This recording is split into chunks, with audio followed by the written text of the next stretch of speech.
What's going on, guys? Jared, another video. Today, guys, we're going through some epic Scareclaw gameplay. A lot of it's mostly pretty much Scareclaw Kashtira gameplay.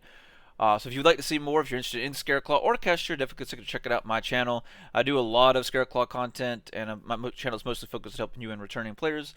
With that being said, guys, let's go ahead and dive in. If you haven't had a chance to check out my second place Scareclaw Kashtira deck profile that I posted that I got it playing at the Photon Hypernova case tournament at WeevilCon, check it out. It should play at the end of this video. If not, I'll also have a link down below in the comments if you want to see the deck profile that I played.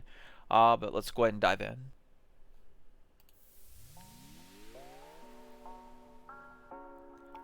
And as we go through, guys, I'll go through and break down and maybe pause some of the gameplay so we can explain stuff. Let me know what you comment down below if it goes too fast. I think we've got it pretty decent. So my thought process there was basically, right, we don't want to get nibbed, so that's why I'm going to go in for number 75 here. I could have played a little bit riskier and not went for him, and we could have had a bigger combo board, but I didn't want to get nibbed, so I went number 75 here. And then you watch how I'll transition into the floor.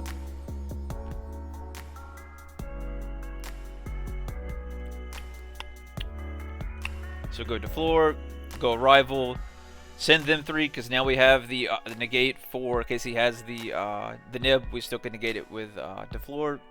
He didn't have it, so we just had it. They set all the back row. Alright, they just spam us with nothing but floodgates. Luckily for us, we have everything we need in hand for game.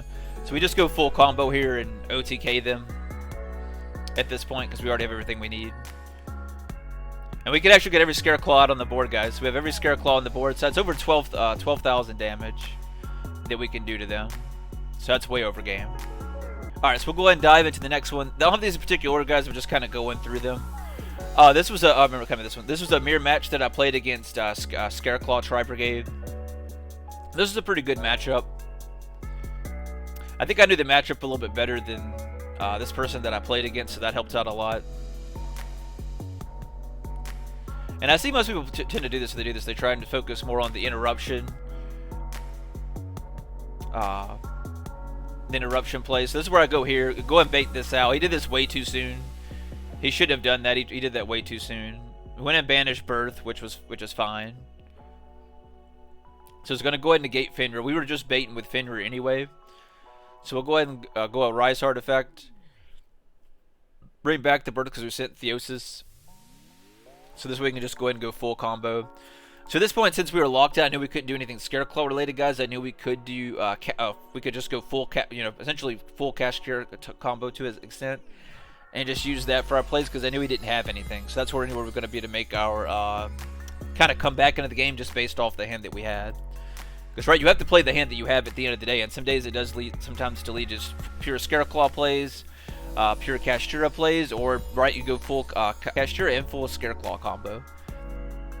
So that's essentially what I did there. And as you can see, we're basically just dominating the board, all of his plays. We've already locked it out. It goes access code here. I go ahead and banish the access code because we don't want any problems with it. Go ahead and block it out. Leave him one zone. He has enough to go for the other Odom to go ahead and banish to get his zones back, which is fine. We still have control of the board. He's going to attack, get rid of that. That's fine because we still have everything we already need in hand for game. So at this point, we have card advantage, especially because it was having Birth and the Fenrir on field, so that's a double card advantage for us. So we just go back, go in full combo. Go ahead and trigger that, pull back the Fenrir, go Lightheart, pull the field spell. So now we can go full combos for both archetypes. You see how we add the Astral here because we need it, because we didn't have a level 3 engrave. So now we can just go for it. And here's where we just plus, and we can just run them over. And that's it, guys. We just go attack, attack, attack. And that's it. Because we can attack 3 times with Tri-Heart and again with the Scareclaw Kashtira. Alright, so we'll go ahead and jump into the next one. Let's see what we're going against this one. Oh, we're going against Kashtira in this one. Okay. Alright, so they are using the Adventure package, which is perfectly fine. We don't have the best of hands, so let's see how I get out of this one. Let's see how we're combo through.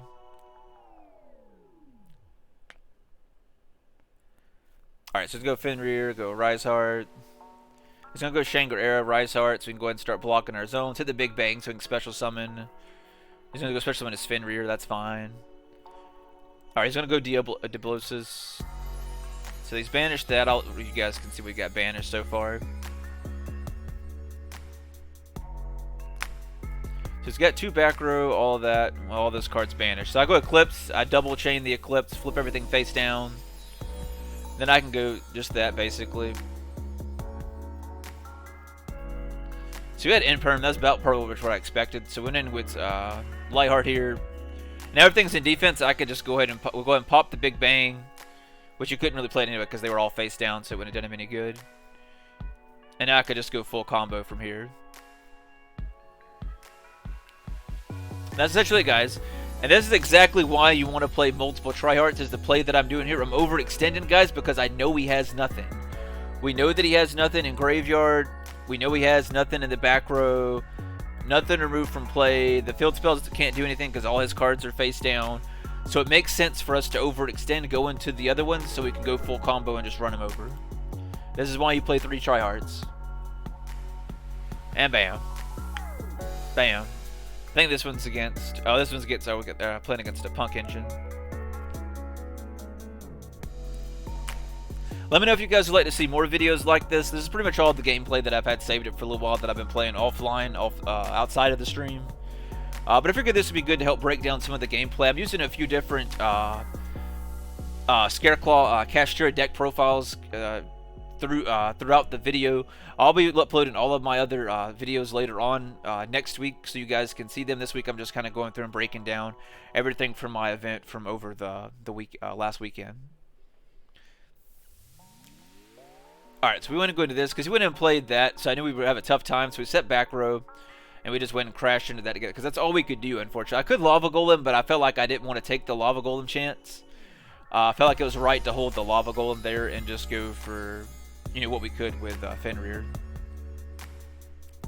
And that was, you know, luckily for me, that was the right call for us to make there in that decision, and now I just come back from here. So he's going to go Psychic and Punisher, set 2 back row, pay 1,000 with Punisher, banish our Duster. Now we just go Lightning Storm and get rid of the back row. He goes Dimensional Barrier, calls, exceeds, that's fine. And that's what's so good, guys, right? They see the Kashtira stuff, and they immediately thinking, let me side in Dimensional Barrier. That's one reason I love this deck so much, because they're so afraid of Kashtira. They side in cards that help you win the game. When they side in 3 Dimensional Barrier, that's 3 bricks in their deck. That couldn't be better news for you. So when they side in the 3, I'm so happy going to the game too, because they're siding in the Dimensional Barrier if they're already not main decking it. So it gives you such an advantage. We'll go ahead and continue the video, but I figured I'd call that out, because that's the worst thing they could do. Because it's very rare that you care about using the Kashtira as far as blocking zones. I mostly use it for interruption plays. Unless I end up going first, then I may go for play full risk and go zone locking if I want to, or I may just stick with the interruption play. And then we just go game, guys. Double attack, and that's all she wrote. So we'll go to the next one, guys. We got a crazy hand here. We're going first too, so we're gonna go Unicorn, pull Theosis. And this is where you want to do this first, right? So when you want to do this type of play, this is what lets you go full Scareclaw combo and full Kashtira combo. We can do all that with the cards that we have here, so watch how I do it. So we're going to pull Rich Heart, then go Arrival, go Rich Heart, add 1, draw 1, perfect. We're going to go Theosis here. Now we could have went ahead and played into the Tri-Heart, but I wanted to go full combo with this deck. So I played both of them, guys. We could have went Tri-Heart instead, but I just lock out all his zones. So you lock out his monster zones, and I lock out, I think, a back row or 2. It's ridiculous. Because I can do that, then Arrival, bring him back, turn him into a Rise Heart, set pass. That's crazy. And then go Unicorn for turn. He had nothing but set all the back row. He goes Punishment. He can't send to do anything with it, so he does nothing. So then I can just pop his back row. There's nothing he can do. We're just basically thinning out the deck, switch everything to attack, banish more stuff, block his stuff. He had game. There's nothing he's doing. I think it's the Labyrinth person I was playing. Let's dive into the next one. I think this was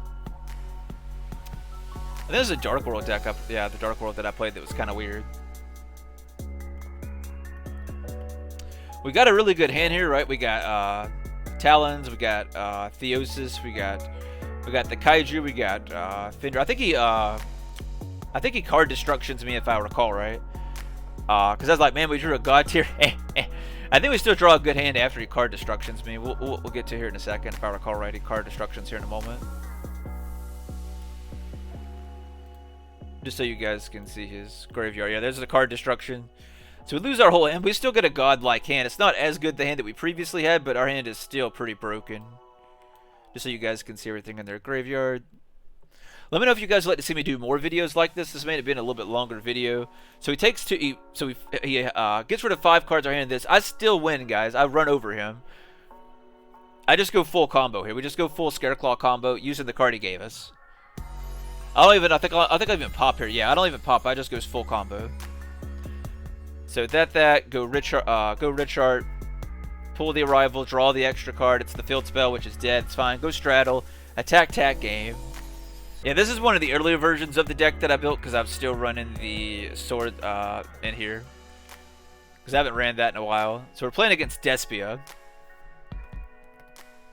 So this is one of my earlier versions of the deck. I think it's probably back when I very first built it, around the time that I very first built the deck.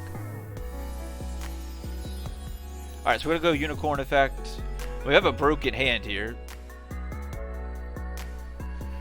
And I basically did it just so he'd waste the Mirror Jade. Now I can go Fenrir. And that's it, guys. We just go full combo from here. We have everything that we need. Still have 5 cards in hand. Talons, draw another 2 cards.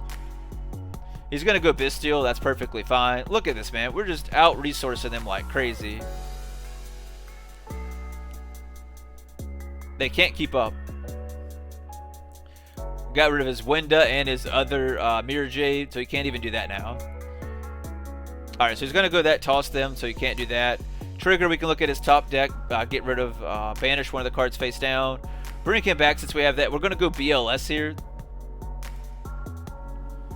Yeah, this is before I put the, yeah, this is more of the pure cash version that I kind of built. It would be like a Scareclaw package, is what this one was.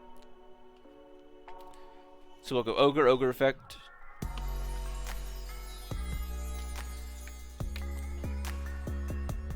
Lightheart effect. Go ahead and pull Starfrost, pop, bring him back. Bring him back. Go to floor for the block. Then we go Theosis, go Fenrir.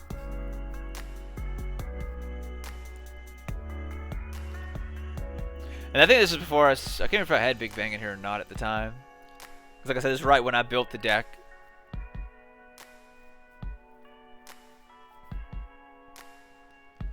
Oh yeah, so we're playing against Tellnight.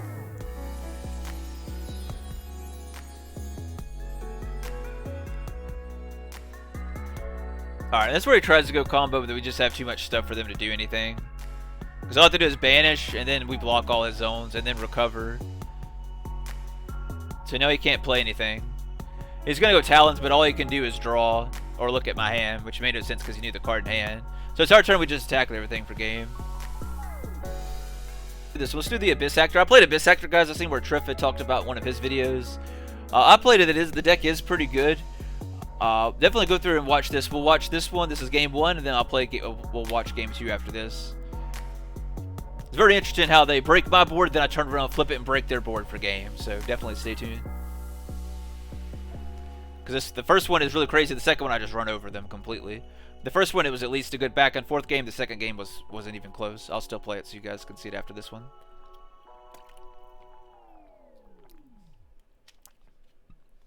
Alright, so our hand is broken. So we're going to go ahead and pull Unicorn effect, pull Theosis. And like I said, sometimes you'll get stuck with like these full Kashtira hands or full Scareclaw hands or a mixture of both. That's why it's important that you know how to play both archetypes, so when you go to play like the version that I have where they're mixed together, it's very easy to play through this, and you're also not thinking about your combos and strategy moves. Alright, so here's where we can go Thrust, go Talons, draw 2 cards. We got another Talons, which was crazy, but that's fine. And this is where we just basically go full Kashtira combo, guys. We're going to go full Kashtira combo. I decided to go battle phase because I want the monsters off the board. I don't want him doing additional exceeds or links, anything like that. I want them off the board. Then I'll go full Kashtira combo after that. And we go through and just start getting rid of stuff that's going to be a problem for us. Right, so we get rid of these guys because he's running 3 of these, so I wanted to get rid of them because that's his main card. So that's why I wanted to get rid of it. So it goes through, he negates. our Shangri era, so we can't keep going through stuff. He go ahead and pops them. He swaps cards with that and the birth, which was ridiculous. So he does that, takes in, plays the birth, brings up Unicorn. My turn, then I just run him over at this point. So we go field spell. He goes birth, and then I go field spell. Pull the level 3 Astral. We go that. I just decide to take it to make it easier to save time, and just go Unicorn effect. Alright, so that's game 1. Game 2, this one's real quick. But yeah, when I do these videos, let me know what you guys would like to see.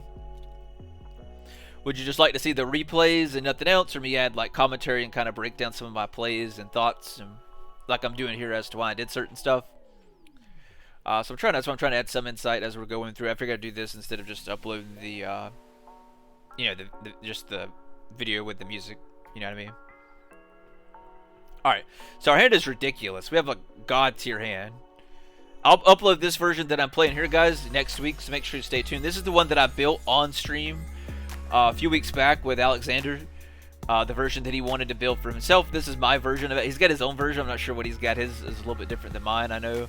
But this is the version I've done. I've changed it since the live stream quite a bit. But it's way different than my normal style of gameplay that I play. This one's meant to stop hand traps like Nib and stuff like that, versus like the deck profile that I place for my second place deck profile. I go through and just play through it, and you can see we just ran through them. Straight OTK game. They couldn't do anything about it. Alright, so we're gonna go Fenrir effect here, guys. Pull the Rise Heart, go Astral, go effect, pull field spell, go field spell, pull the Scareclaw Kashtira, banish the Ogre.